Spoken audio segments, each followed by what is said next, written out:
Hello दोस्तों, मैं शानू और मोमेंट एंटरप्राइज में आपका स्वागत है। हमारे साथ सर है जो एक बहुत ही खास और premium iPhone 15 pro max natural titanium ले रहे हैं।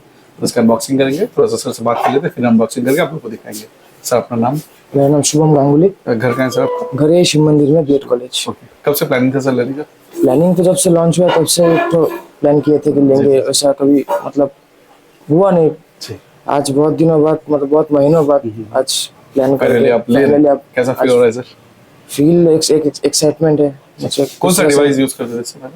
इससे पहले तो मैं अपना मोटोरोला यूज करता था, मतलब एंड्रॉइड यूज करता था। तो आईओएस में आप शिफ्ट हो रहे हैं? हाँ, इसमें ठीक है सर, तो अनबॉक्सिंग करते हैं, एक बार देख लेते हैं। और सबसे प्रीमियम वाला डिवाइस ले रहे हैं, इससे कॉस्टली डिवाइस अभी है नहीं स्मार्टफोन का इंडस्ट्री।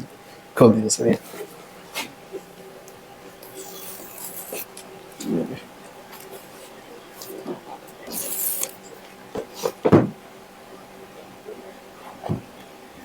उठाइए सर।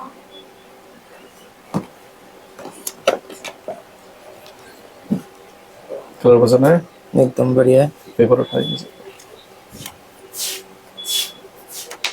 एक बार हमारा ऑडियंस को भी दिखा दीजिए सर। कुछ बोलना चाहते हैं? बहुत ही अच्छा है, it looks very beautiful, classy. बहुत शानदार है। तो आप देख सकते हैं, बहुत ही प्यारा ये है iPhone 15 pro max natural titanium colour का। अगर आपको भी लेना है तो आ सकते हैं शिव मंदिर मोमेंट एंटरप्राइज में, जो सिलीगुड़ी सिटी में है, या आप हमें कॉल भी कर सकते हैं 7719 363500। Thank you.